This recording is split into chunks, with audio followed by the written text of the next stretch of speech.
Oi, gente, tudo bem? Hoje eu trouxe para vocês O Segredo Final de Dan Brown. A gente aqui no canal já leu e já conversou sobre outros livros desse autor e O Segredo Final acaba de ser publicado aqui no Brasil. Em setembro de 2025 ele chega aqui e rapidinho eu já corri para buscar o meu. Ele tem bastante páginas, viu? Ele tem 555 páginas e é uma folha, ó, super fininha mesmo. Eu acho que para não engrossar mais ainda o livro e não se tornar tão pesado. Bom, dessa vez Robert Landon ele está em Praga, na República Tcheca, e ele vai fazer referência aqui a vários lugares. Como em outras histórias, a gente já está acostumado a correr com o personagem de um lado para o outro.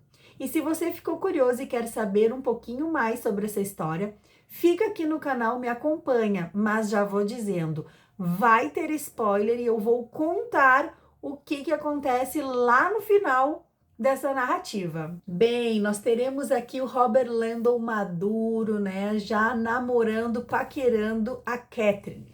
A Catherine, ela estuda sobre a consciência humana e ela escreveu um livro, ela inclusive vai submeter esse manuscrito a um prêmio. Este prêmio é chamado Prêmio Blavatnik. Ele acontece em Nova York desde 2007 e é uma família que patrocina ele. Ele é destinado para jovens cientistas e também engenheiros, né?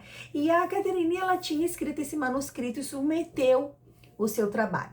Mas ela não sabia que um dos jurados, daquele júri que estava ali para decidir sobre o prêmio, ele fazia parte de um grupo da CIA.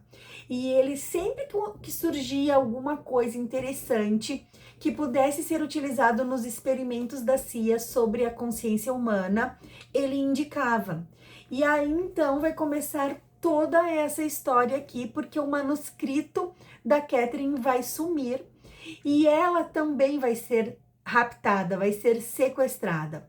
Ela tem um sonho muito estranho. O Robert Landon, ele está em Praga. Ele é um respeitado professor de simbologia. A gente já viu isso em outros livros do autor. E ele tá ali decifrando, falando algumas coisas, quando vão acontecer uma sucessão de fatos, né?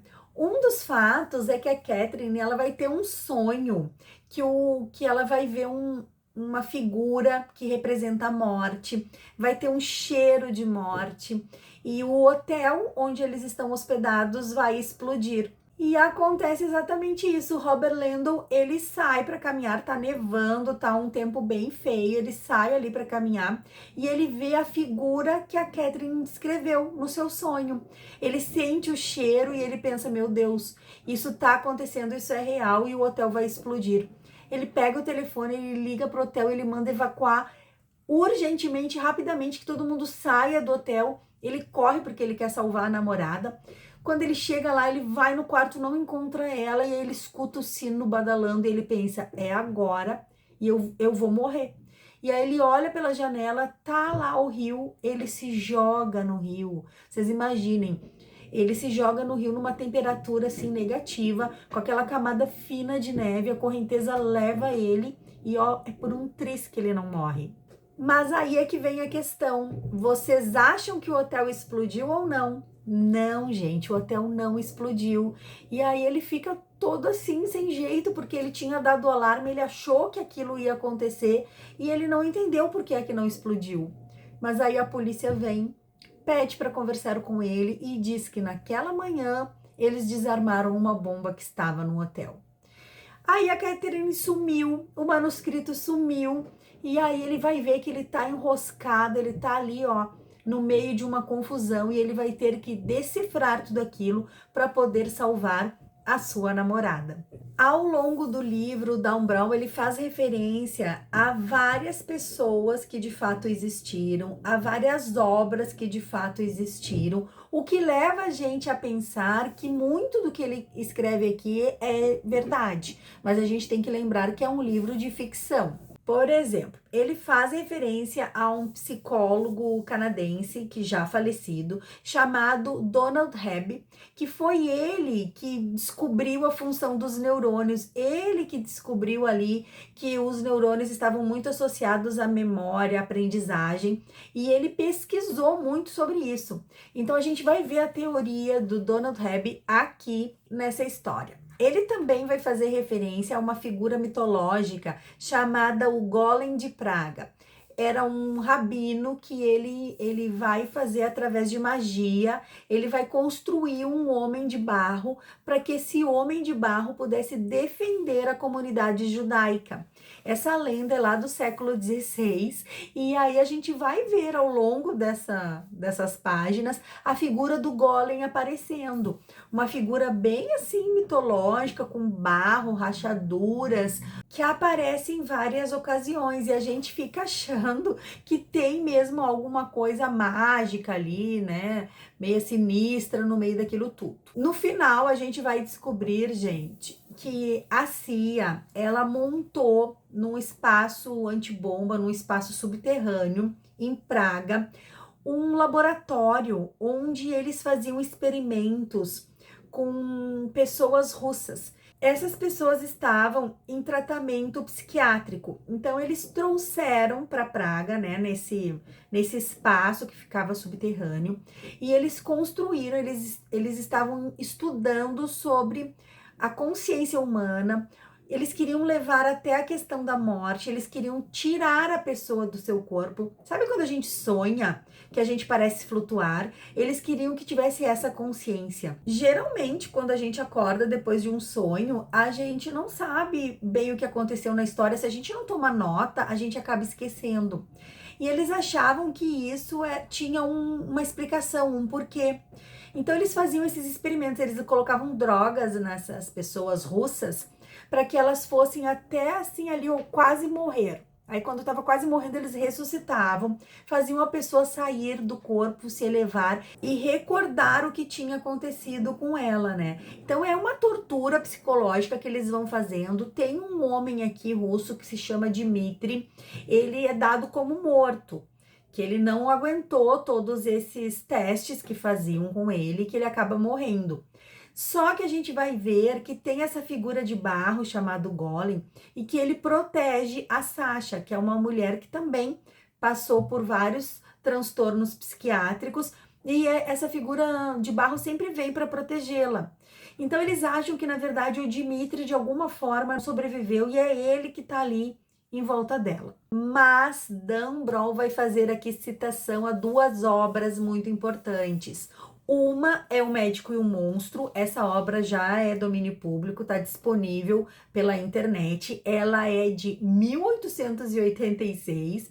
Ela foi escrita pelo Robert Stevenson e ela vai trazer exatamente aquele personagem que era ele com duas personalidades. O mesmo vai se repetir no livro As Três Faces de Eva, que tem até um documentário, tem até um filme falando sobre isso, né? Tinha a Eva White, a Eva Black e a Jane.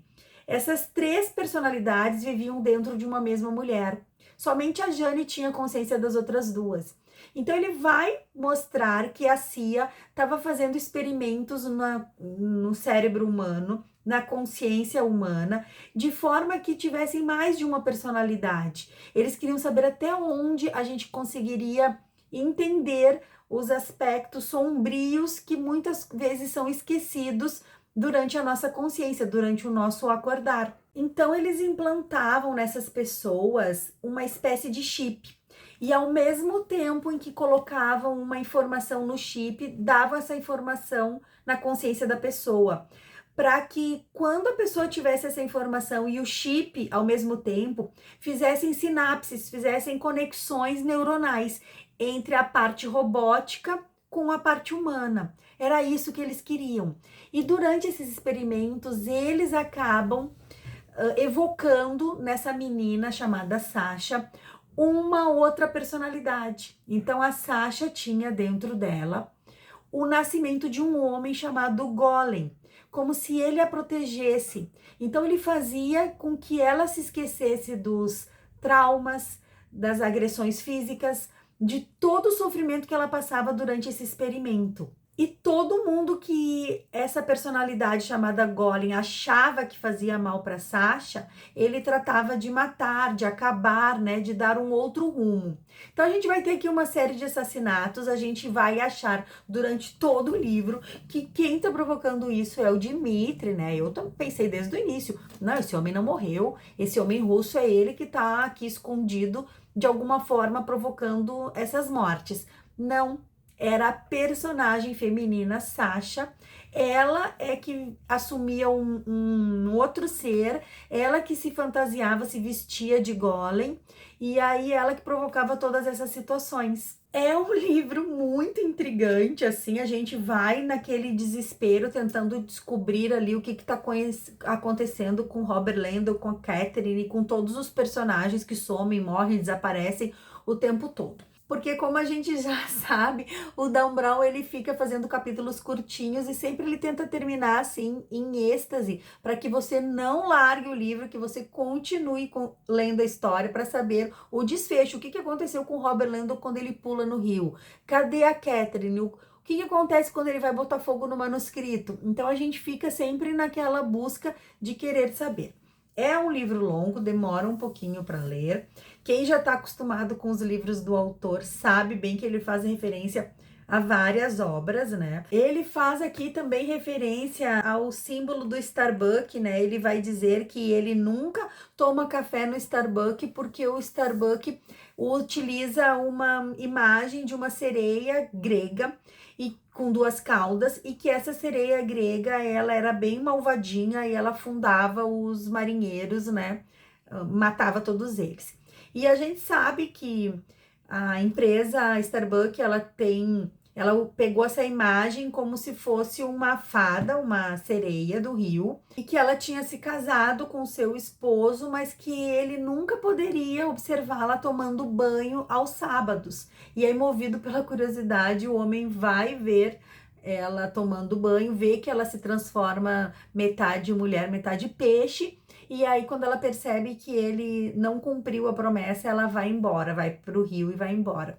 Então, o que a gente sabe da história do Starbuck não é bem o que ele conta aqui, mas vai saber quem tá certo. Starbuck diz que a imagem dele é uma melusina, que é uma sereia, uma fada, um personagem do bem, enquanto o Dan Brown diz que não, que é uma sereia grega, uma personagem malvada que afogava os marinheiros. Ele também utiliza vários pontos turísticos da cidade, inclusive tem um mapa aqui, né? Logo no início, nas primeiras páginas, a gente vê aqui que tem um mapa da cidade e ele vai colocar o Robert Landau correndo de um lado para o outro.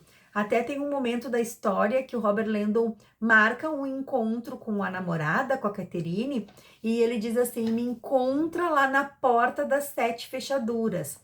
E essa porta das 7 fechaduras, ela guarda de fato as joias da coroa. Então, para você abrir essa porta, são 7 chaves que têm que ser giradas todas ao mesmo tempo. Claro que lá dentro tem uma outra porta que tem um cofre, não é assim para a gente roubar as joias da coroa. Mas ele faz várias citações assim turísticas, como se já organizando um roteiro para que as pessoas interessadas na história do Robert Landau possam ir até Praga visitar e conhecer tudo isso que ele está descrevendo aqui. Tem algumas cenas da história bem difíceis da gente acreditar e assim aceitar que possa ter acontecido dessa forma.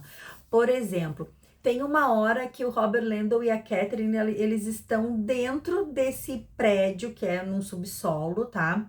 Eles estão lá com o Fink, que é o diretor lá da CIA, que tá lá organizando. Nem tudo ele conta para a embaixadora, nem tudo ele expõe, porque é em segredo, né? Eles estão fazendo um experimento, então nem tudo eles querem revelar. E aí eles estão lá embaixo, naquele subsolo, ele tá apontando a arma pro Robert e pra Catherine, quando aparece a figura do Golem, aquela figura do homem de barro, né? E ele vem para salvar os dois personagens. Aí ele consegue, ele que é uma mulher, só que a gente tem que pensar que tá usando toda uma roupa, uma tinta, uma coisa específica para fazer esse rosto de barro. Ele vai ter uma força, ele atira no Fink, ele vai ter uma força para colocá-lo dentro de uma cápsula, né? Ele vai disparar ali um alarme que leva tudo a explodir, e ele diz ali pro Robert Landon e para Catherine que eles têm 20 segundos para fugir. Aí os dois começam a correr, sobe num andar lá, tem naquela sala tá saindo 3 pessoas levando livros, eles correm atrás, descem para um subsolo, só que aí quando vão chegar lá na porta para sair, a porta fecha. E aí vem a explosão. E aí antes da explosão eles entram dentro de um carro sedã, aquele carro fica capotando, e eles não morrem, saem dali só com os arranhões. O Fink, ele acaba morrendo, mas o Golem não morre. Então, assim, a gente vê que tem umas coisas ali meio estranhas que não dá muito para acreditar. Quero só ver como é que vão fazer nos filmes, porque tá previsto aqui Tom Hanks nessa nova história do Dan Brown. Teremos um novo filme aqui da série Robert Landon. E o Golem, né, que é essa outra personalidade da Sasha, ele vai até a embaixadora, ele vai pedir asilo, né? Ele pede para que salvem ela e ela se sente assim na obrigação de salvar essa menina, já que essa menina foi tão torturada. Então, depois que essa situação aí da Sasha é resolvida, né, que ela vai num avião particular para os Estados Unidos, ela vai ser protegida pela CIA lá nos Estados Unidos, ter a chance de uma nova vida, os gatos vão e o Golem dentro da cabeça dela vai também. O Robert Landon e a Catherine, eles estão ali namorando, tem muita cena de namoro, tomando banho, de roupão, insinuando que eles estão tendo ali uma relação sexual. E aí, lá pelas tantas, o Robert Landon faz ali, arma um plano para devolver o manuscrito, ou seja, o manuscrito dela não foi queimado, ele tinha tirado só lá a parte bibliográfica e botado fogo naquilo, ele escondeu atrás de outros livros, e aí ele devolve o livro para ela. Então, olha, na página 550 vai dizer assim, ó. 1 hora mais tarde, Landon e Catherine estavam relaxando em seus roupões felpudos, saboreando o café da manhã à luz do sol que entrava por cima do Central Park. Apesar do corpo do Landon estar tomado por um contentamento sublime, sua mente estava inquieta, ansiosa para chegar a hora de sua reunião da tarde com o editor deles, né? Que era quando eles iriam falar lá sobre o manuscrito. E aí eles começam a travar um diálogo ali sobre o título, né? Já pensou no título? Ele perguntou, né? O editor vai querer saber. Para o livro, ainda não. Só perguntei porque em Praga você disse uma coisa que não me saía da cabeça. Acho que pode ter encontrado o título perfeito. Ah, é? Você me disse que se a ciência conseguisse provar que de fato existe alguma coisa depois da morte, a gente deveria estar gritando com mensagem do alto das montanhas. Chamou isso de segredo final e disse que teria um enorme impacto no futuro da humanidade. Eu me lembro, ela disse. Você não escutou? Ele continua. O segredo final. Pensando bem a questão no cerne do livro, sobre o que acontece quando morremos, é o mistério que intriga todas as mentes humanas. É o maior de todos os segredos. Como título para o livro? Ela pergunta. Ora, o título de um best-seller. Então ele faz aqui uma alusão à obra dele mesmo, né? Tem ainda uma frase que eu acho bem interessante, porque ele faz referência a outras obras, outros autores, né? Ele coloca ali: o livro certo na hora certa pode salvar sua vida. E a gente sabe que o livro faz a gente sempre viajar, né? E voar por caminhos inusitados. Vai saber o que é verdade e o que é mentira nisso tudo aqui, né? O que ele fala aqui desse chip que faz uma sinapse junto com os neurônios humanos, a gente vai ver também no desenvolvimento da inteligência artificial. Esse último filme do Tom Cruise, ele fala isso, né? Como se a inteligência artificial, o computador, ele tivesse sendo mais inteligente, ganhando mais espaço, né? Abocanhando, assim, o controle do mundo e o controle do homem. Então, coisas para a gente pensar e refletir.